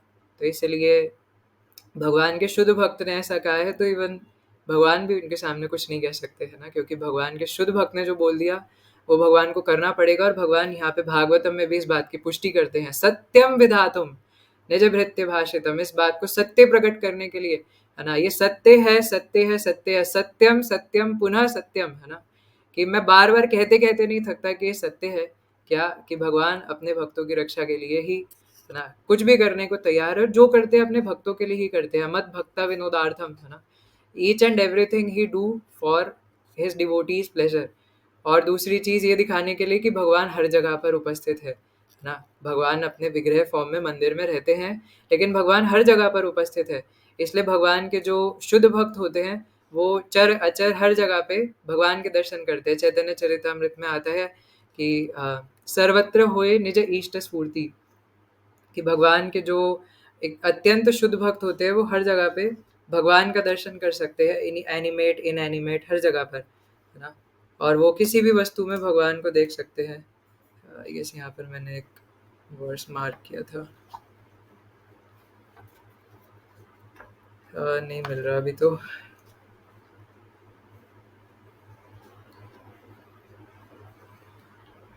लेकिन है ना, इस प्रकार से और भी एक श्लोक था चैतन्य चरितामृत का, तो भगवान ऐसा बताते हैं, है ना, कि जो भगवान के शुद्ध भक्त है वो हर जगह पर भगवान को देख सकते हैं, और हर जगह पर भगवान के दर्शन करते हैं, है ना।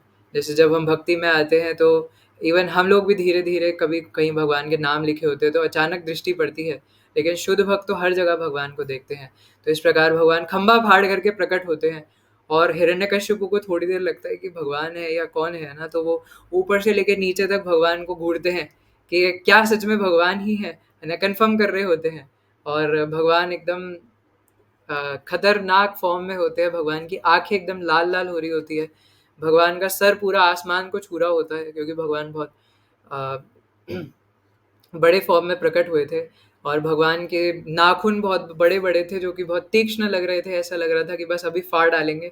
और भगवान के दांत ऐसे लग रहे थे कि बस है ना एकदम खतरनाक। और भगवान की जीभ एकदम उस्तरे जैसी लग रही थी, उस तरह पता है जैसे हेड शेव करते हैं ना, है ना, या एकदम तलवार की धार जैसी भगवान की जीभ लग रही थी, जो कि इधर से उधर डोल रही थी एकदम शेर की तरह।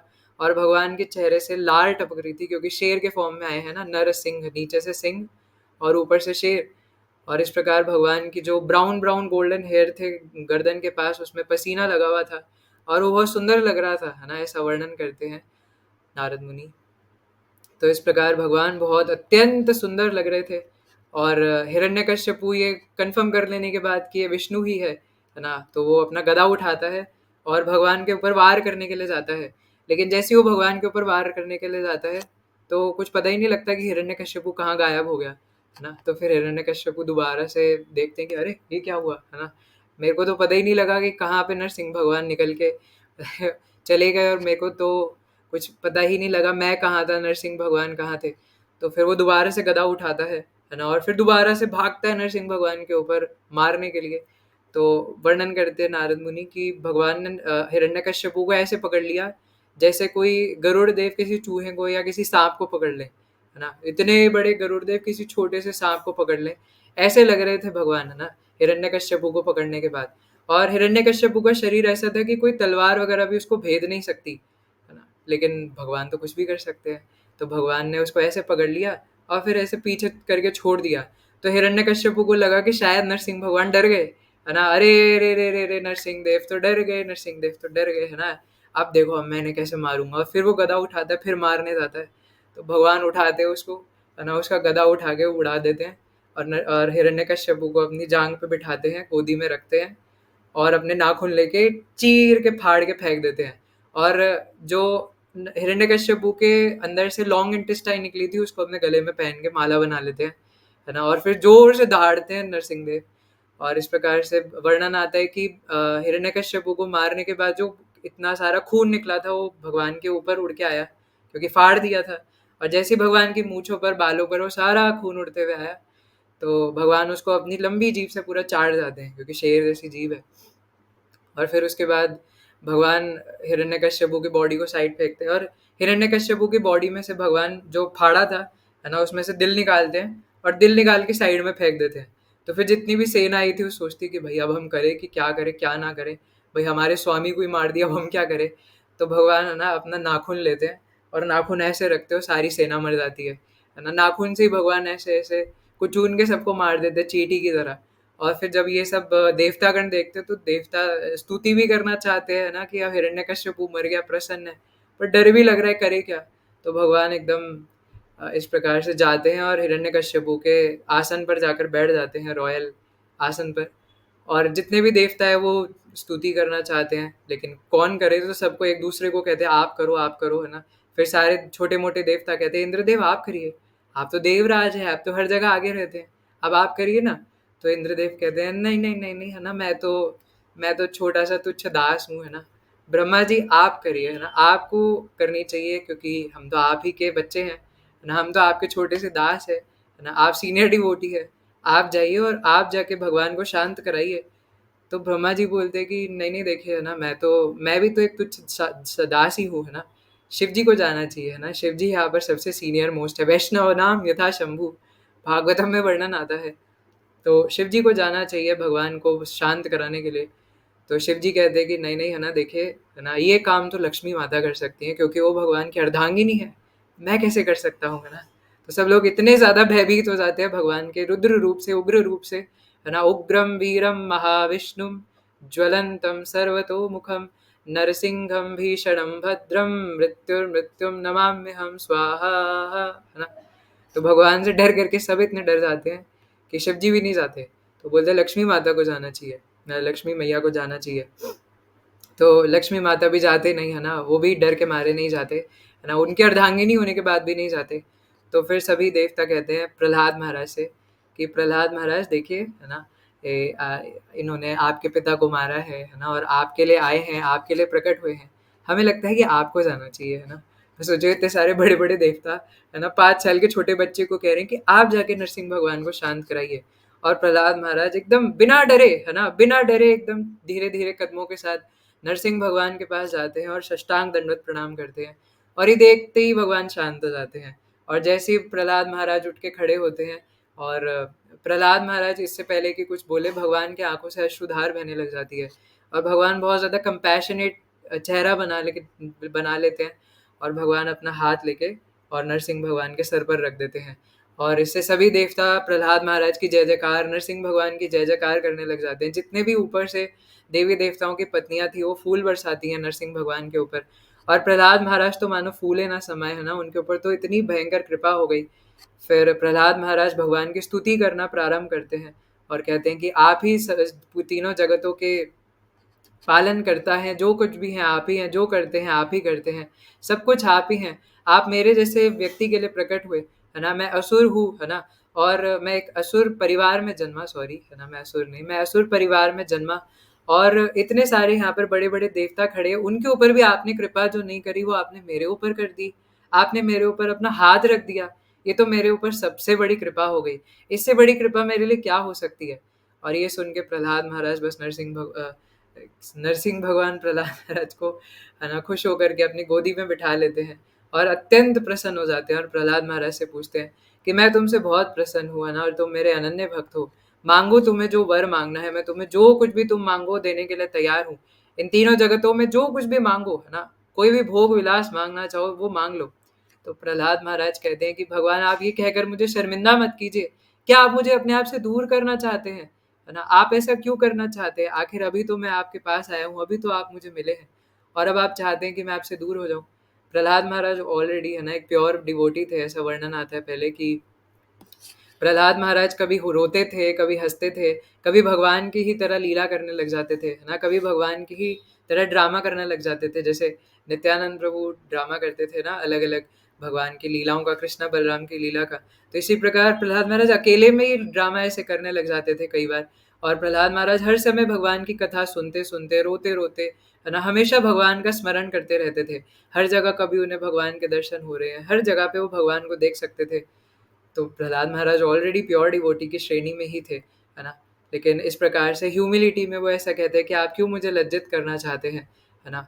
मैं ऑलरेडी इतना ज़्यादा काम, क्रोध, लोभ, मोह, मत मात्सर्य से भरा हुआ हूँ, है ना? मेरी आँखें चाहती है कि मैं इतना सब उल्टी-सीधी चीज़ें मिलने के बाद भी वो भोग करना चाहती हैं, है ना? मेरी जनेंद्रियाँ स्त्री संग करना चाहती हैं, मेरी टंग इतना सारा स्वादिष्ट भोजन मिलने के बाद भी और ज़्यादा खाना चाहती है ना? जिस दिन स्वादिष्ट खाना मिलता है उस दिन और ज़्यादा खाना चाहती है।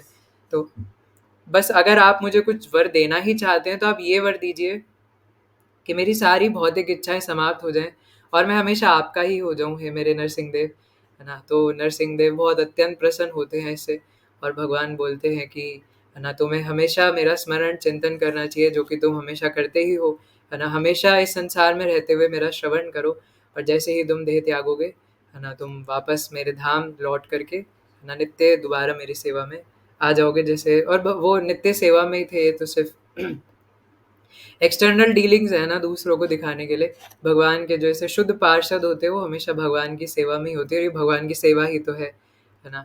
तो इस प्रकार से नरसिंह भगवान कहते हैं और फिर प्रहलाद महाराज कहते हैं कि अगर आप चाहते हैं कि मैं कुछ वर माँगूँ, तो मैं बस यही वर माँगना चाहता हूँ कि मेरे पिता असुर श्रेष्ठ हिरण्यकश्यपु ने बहुत ज़्यादा पाप करे हैं, है ना? नारद मुनि के प्रति, मेरे गुरु महाराज नारद मुनि, और क्योंकि मैं भी आपकी भक्ति कर रहा था तो मेरे को मारना चाहा, ये तो अत्यंत, है ना, बहुत हीनियस उन्होंने अपराध किया है, बहुत ज़्यादा खतरनाक वैष्णव अपराध उन्होंने किया है। तो ज़रूर वैसे तो आपने उन्हें मार दिया तो ऑलरेडी वो पवित्र हो चुके हैं, लेकिन उनके ऊपर ये वैष्णव अपराध वगैरह लग चुके हैं। तो मैं बस यही चाहता हूँ कि प्लीज़ आप उन्हें माफ़ कर दीजिएगा और जो भी उनकी सबसे बड़ी गति हो उनको वो प्रदान कीजिएगा और उन्हें अपना सर्वेंट बना लीजिए। तो इस प्रकार से प्रहलाद महाराज प्रार्थना करते हैं। अभी हमें सिखाता है, ये चीज़ हमें सिखाती है कि जो व्यक्ति प्रहलाद महाराज को मारना चाहता था, प्रहलाद महाराज उसी के लिए कैसे प्रार्थना कर रहे हैं? क्योंकि शुद्ध भक्त भगवान के जो उनके साथ हो रहा है उनको कोई फ़र्क नहीं पड़ रहा, जैसा कि हम कल भी डिस्कस कर रहे थे। और अगर उनको कोई उल्टा-सीधा कुछ बोलता भी है, वो उसके लिए भी प्रार्थना करते हैं, है ना? क्योंकि दिक्कत उस व्यक्ति में नहीं है, दिक्कत उस व्यक्ति की अभी सिचुएशन में है। वो अभी जिस सिचुएशन में उस वज़ह से परेशान है ना? इसलिए कभी-कभार ऐसा भक्त लोग बताते हैं कि वैष्णवों से डीलिंग करते हुए, कभी अगर हमारे पास कोई भक्त आए, है ना? और हमें लग रहा है कि वो बहुत ज़्यादा गुस्से में है या कुछ अलग तरीके से व्यवहार कर रहे हैं, लाइक नॉर्मल से अलग व्यवहार कर रहे हैं, तो हमें उनसे पूछना चाहिए कि प्रभु जी सब ठीक तो है ना? है ना? रेदर देन कि हम उन पे गुस्सा निकालने लग जाएँ, है ना? या बोले ये कौन-सा तरीका है बात करने का फलाना, है ना? बल्कि उल्टा हमें ऐसा पूछना चाहिए कि क्या सब ठीक है ना? आज आप मतलब थोड़े टायर्ड लग रहे हैं, आज ऐसा लग रहा है कि आप कुछ उदास हैं, क्या मैं आपकी किसी तरीके से मदद कर सकता हूँ? तो इसी प्रकार इस संसार में जो भी व्यक्ति है, इवन जो माया में भी डूबे, हम भी कभी माया में डूबे हुए थे, अभी भी माया में ही डूबे हुए हैं, कोई बहुत ऊपर नहीं निकल चुके हैं, थोड़ा बहुत भगवान प्रभुपाद के शिला प्रभुपाद के मर्सी के द्वारा हम लोग कुछ-कुछ भक्ति करने का प्रयास कर रहे हैं, है ना? तो इसलिए जो माया में डूबे हुए हैं, हमें उनके ऊपर घृणा नहीं करना चाहिए और उनको इस तरीके से नीचा नहीं दिखाना चाहिए और ना ही नीच तरीके से देखना चाहिए, बल्कि उनके ऊपर उल्टा दया करनी चाहिए कि भगवान इनका उद्धार करें। कोई हमें उल्टा भी बोले, उसके लिए भी उद्धार करने का सोचना चाहिए, है ना? कि ये बेचारा अभी तमोगुण में है ना? इट्स ओके, भगवान इसके ऊपर भी दया करें, है ना? तो इस प्रकार हमारे अंदर सभी के लिए प्रार्थना करने की स्पिरिट होनी चाहिए। ये हमें यहाँ पे प्रहलाद महाराज से सीखने को मिलता है और भगवान के शुद्ध भक्त हर चीज़ को, हर जगह पे भगवान को देख सकते हैं। हर अच्छी परिस्थिति, बुरी परिस्थिति में भगवान को देख सकते हैं। मात्रा स्पर्शास्तु कौन्तेय शीतोष्णः सुख दुःखदा, है ना? अगामपायनो नित्यतांस तितिक्षस्व भारत। सर्दी-गर्मी जिस प्रकार से आती जाती है, सुख-दुःख आता जाता है और इसलिए भक्त हर चीज़ को भगवान का आशीर्वाद, कृपा समझ के सबको टाल देते हैं और किसी चीज़ से उनको कोई फ़र्क नहीं पड़ता। तो इस प्रकार हमारे नरसिंह भगवान है ना अपने भक्त शिरोमणि प्रहलाद महाराज के लिए प्रकट होते हैं और प्रहलाद महाराज ही नहीं, भगवान इवन आज भी नरसिंह भगवान है ना अपने कलयुग में जो भक्त हैं उनके साथ लीलाएं करते हैं, है ना? मायापुर धाम में जो उग्र नरसिंह देव है वो तो बहुत लीलाधारी हैं और रोज रोज है ना न जाने कितने भक्तों के साथ लीला करते हैं। इवन हमारे साथ भी हुआ था, मैंने आपको 2-3 बार ऑलरेडी बता चुका हूँ कि हम लोग भूखे घूम रहे थे मायापुर में और मैंने ही सबसे पहले बोला था कि मुझे प्रसाद नहीं पाना और सारे ग्रुप के अंदर अब मैं ही मन में सोच रहा हूँ कि यार अब भूख लग रही है 3 घंटे बाद, अब क्या करूँ? अब पूरी रात निकालनी है, सुबह 10 बजे प्रसाद मिलेगा, अब क्या करूँ? और due to my health issue है ना, मतलब अगर मैं भूखा रह जाऊँ तो और ज़्यादा वो ट्रिगर हो जाता है दर्द। तो मैं सोचा अब मैं क्या करूँ, है ना? चलो ठीक है, देखी जाएगी, है ना? मायापुर में है, भगवान का धाम है, जैसी भगवान की इच्छा। तो वो निष्ठा मतलब इतनी मेरी तीव्र नहीं है, तो मतलब मिक्स्ड थॉट्स आते हैं। कभी-कभी लगता है ठीक है, भगवान का धाम है, सँभाल लेंगे। पर फिर आता है कि यार भगवान का धाम है, भगवान सँभाल क्यों नहीं रहे, है ना? तो भगवान को कुछ तो भेज देना चाहिए यार, ऐसा क्यों कर रहे हैं ना, यहाँ मैं भूखा मर रहा हूँ। तो अब आप खाना ही है ना ऐसे टाइम पे दिन में खिलाओगे तो शाम को मैं कैसे 7 अब 4 बजे खाने के बाद 7 बजे कैसे खाऊँ? है ना? या तो 1 बजे प्रसादम हो तो समझ भी आता है ना? तो हाउ कैन आई ईट? तो अब लेकिन अब भूख लग रही है 9-10 बजे और सामने से अननोन भक्त आ रहे हैं, पूरी पन्नी भर के ला रहे हैं। ये नरसिंह भगवान ने प्रसाद दिया है ना? तो वो कटहल और रोटी है और इसमें कुछ मठरियाँ भी हैं। क्या आप में से किसी को भूख लगी है ना? आप कोई खाना चाहेंगे?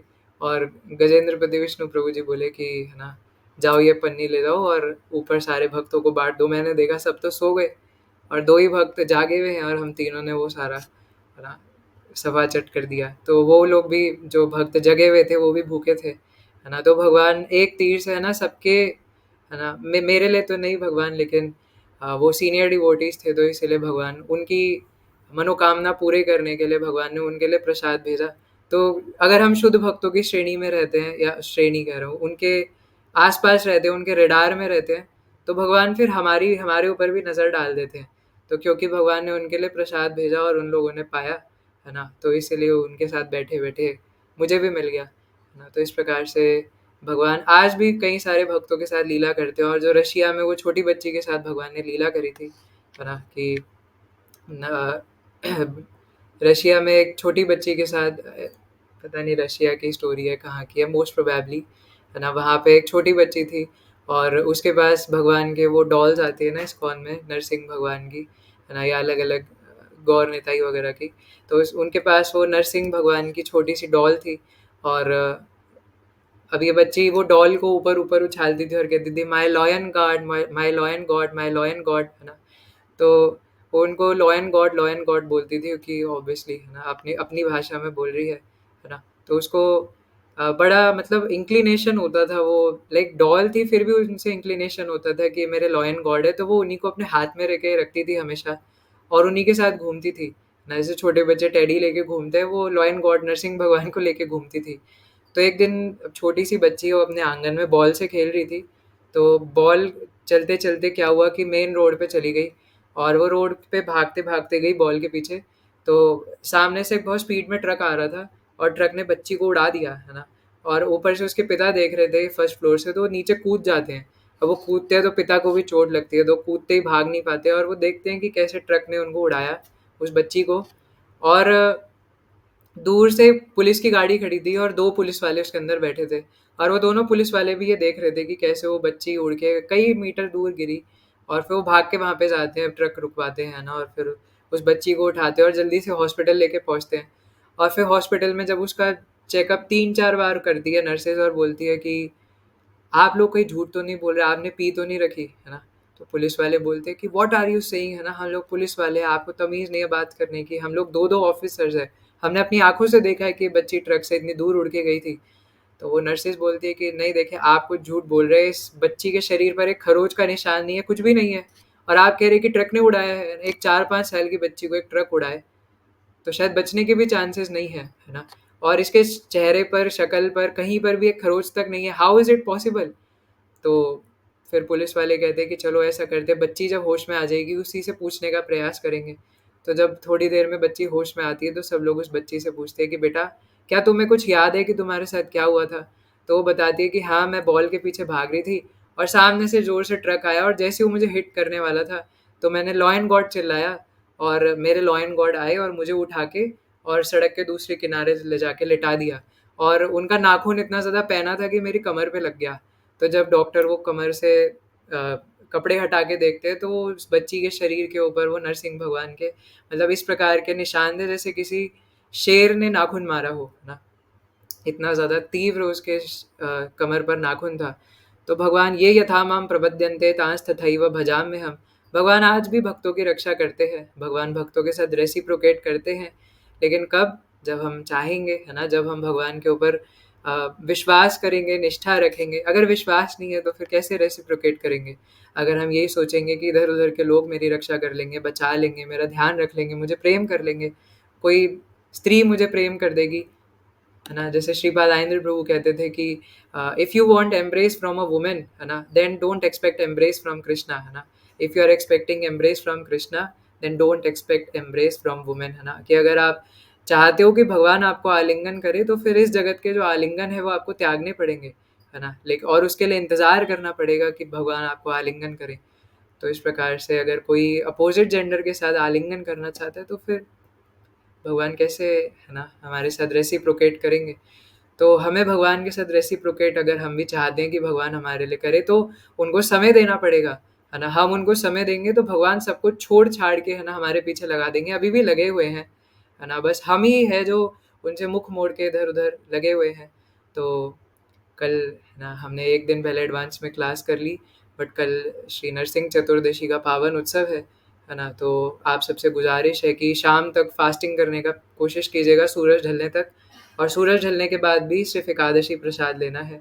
और कल प्रयास कीजिएगा कि ज़्यादा से ज़्यादा हरिनाम करें, इस लीला के ऊपर चिंतन मनन करें, चाहे तो दोबारा श्रवण भी कर सकते हैं, है ना, मुझसे नहीं, है ना, वरिष्ठ वैष्णवों से।